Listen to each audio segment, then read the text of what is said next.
Thoughts spread like wildfire under the sky. Will they divide us or ignite a unity spark of collective freedom?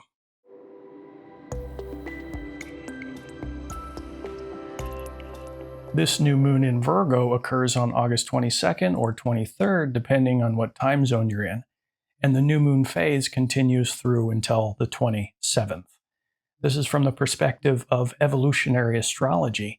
And as I analyze these events that are occurring really over the next 2 weeks, we can contemplate deeply upon how these energies might affect the collective and common themes we will see amongst humanity, at least above what would be considered random chance. And then also, and even more importantly, we can ask ourselves the question, how can I work with these energies on a personal level for my own betterment and evolution? A very powerful event over the last couple of weeks was the Venus-Jupiter conjunction in the sky, in the sign of Cancer. This is typically seen as a positive event because these two planets are known as the two benefics in astrology. Venus is the goddess of love, the goddess of peace, the lesser benefic so-called, and then Jupiter is the king of the gods, the greater benefic. At the point of the Virgo New Moon, these two planets will have drifted apart about 11 degrees, but I just wanted to mention it now because the peace talks between Trump and Putin occurred while the Venus was very close to Jupiter. And of course, that does not guarantee a positive outcome regarding the war in Ukraine. When Venus, the goddess of peace, meets up with Jupiter, the planet of faith, wisdom, and optimism, both in the sign of Cancer, the sign of the healer, I'm hopeful that there will be positive developments. Another powerful event is Uranus is in the sign of Gemini, and it's trine to Pluto in Aquarius. There's many ways to interpret this, but for starters, one gigantic theme is the element of air. Gemini is an air sign, so is Aquarius. The planet Uranus is said to be the ruler of Aquarius, so it too has an airy quality associated with it. And all air signs are on the mental plane. Uranus, Gemini, and the sign of Aquarius are associated with technology, internet, and the information age, where thoughts spread like wildfire through the collective, whether positively or negatively. You can think, for example, some meme that you find on X or something like this, and it gets millions and millions of views, and it actually slightly shifts the perception of reality of millions of people within minutes or hours. And when this happens in a positive way, I call this a unity spark, and it spreads throughout the world and can bring very large groups of people together with a positive, shared, focused intent. And as this ripples out into the field, it creates very significant changes quickly, which is associated with air as well, sheer light speed, and because of the power of collective thought. One way I've observed this taking shape since I'm in Europe is there are many people in many countries within Europe who are sick of the way things are operating within their own countries and within their own cultures and subcultures. And they're coming together in large groups of people and protesting and demanding change. We're seeing this most significantly recently in the UK and a few other countries. Air and electricity fill the sky. Ideas can divide or unite, but when they spark in harmony, they ignite movements too powerful to ignore. Another important event is Mars in Libra square Jupiter in Cancer. And squares aren't bad, but they are a bit tricky. They're more challenging to get right. They require more effort, focus, and sometimes compromise to work with them in a more powerful way instead of them functioning as a tripping hazard in our lives. Mars is the god of war. Here it is in the sign of balance and justice, Libra, in this tricky aspect to Jupiter, which, stating it more negatively, Jupiter is vulnerable to states of ego inflation, biting off more than we can chew, and being a little overzealous about belief systems. The shadow side of these planets is a more boisterous, blustering, egocentric way of expressing oneself. And we'll see that in spades across the collective. More positively, these energies can manifest, and this is a core evolutionary intention here, to face our fears. That's always the path of Mars, and come together courageously to express our ideals of harmony about a better future. All these events are occurring during this Virgo new moon, and this is the beginning of the Virgo season. Sun has just entered the sign of Virgo, and this is really highlighting the what are called nodes of the moon, which are in Virgo and Pisces. South node is in Virgo, north node is in Pisces. And the nodes of the moon represent the collective karma that has ripened for us now.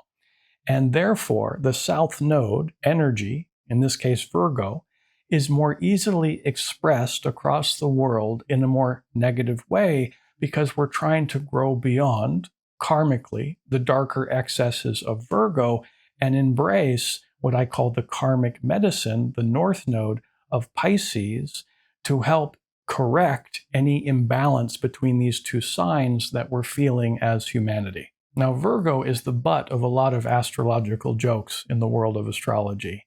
But don't worry, my moon is in Virgo in my own personal chart. I will quickly leap to the defense of this very powerful sign. Before I do that, though, just point to the dark side. Virgos are typically labeled as nitpickers or the shoulda-nators. They tend to be in other people's business, which is not fair. Not all Virgos are like that. It only happens if Virgo energy is externalized for that individual. The origin of that behavior is treating themselves that way. It's known as the Virgin archetype, which is connected to the idea of perfectionism. Virgos judge themselves to a very harsh standard. And again, if that's externalized, it can lead them to be very difficult on other people too. So how this will manifest across the world, above what would be considered random chance, is a hypercritical nature coming out in full battle dress. But of course, every front has a back, everything has a positive expression as well. Of course, I'll get to that. But I'm just pointing to the dark first, especially because the south node of the moon is also in the sign. Now, how Virgo can typically feel when somebody is experiencing it is, and this is on the dark side, a bit neurotic. Because of all the signs, it is more vulnerable to fear states of consciousness, such as worry, concern, and in some cases, guilt and shame. So I think a lot of folks will be feeling various states of fear consciousness more than what is considered normal. Fear, however, is just faith pointed in the wrong direction. That's why it's so important to work with North Node in Pisces, because as we embrace the higher octave expression of Pisces, the mystic archetype, it helps us to balance out the energy between these opposite signs. The mystic archetype, the symbol of unconditional love. Above random chance, many people are going to be feeling various states of fear consciousness.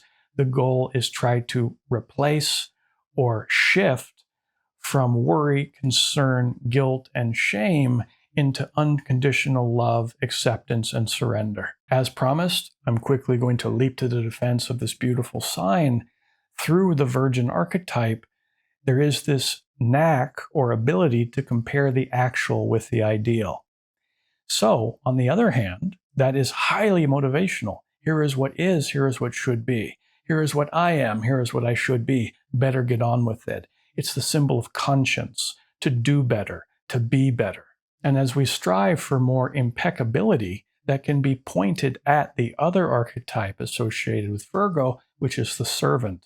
So I imagine there'll be many people across the world, again, above what would be considered random chance, that feel a motivation towards the expression of more meaningful work. The real paycheck is knowing that your work serves something eternal.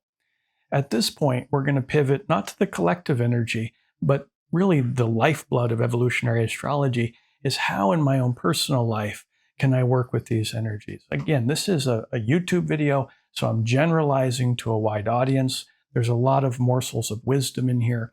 But if you want a more exacting understanding of what you're personally going through in your life, I recommend a personal birth chart or looking forward reading.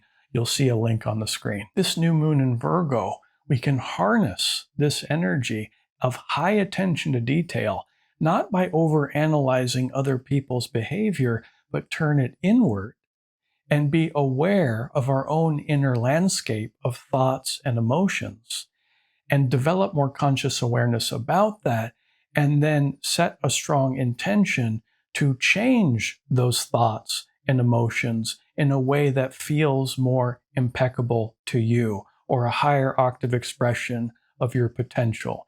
If you master your own inner dialogue, the outer world will begin to obey. New moons fundamentally are about new beginnings.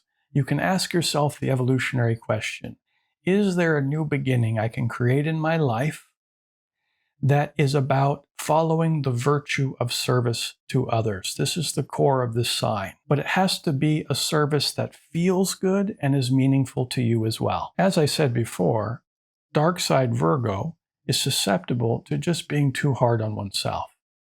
In light of that, we look to the Mars square Jupiter. And this is a powerful aspect. It is a square, but we can actually grow the most through the squares. Always working with Mars. It's about developing more courage, willpower, and bravery in one's life.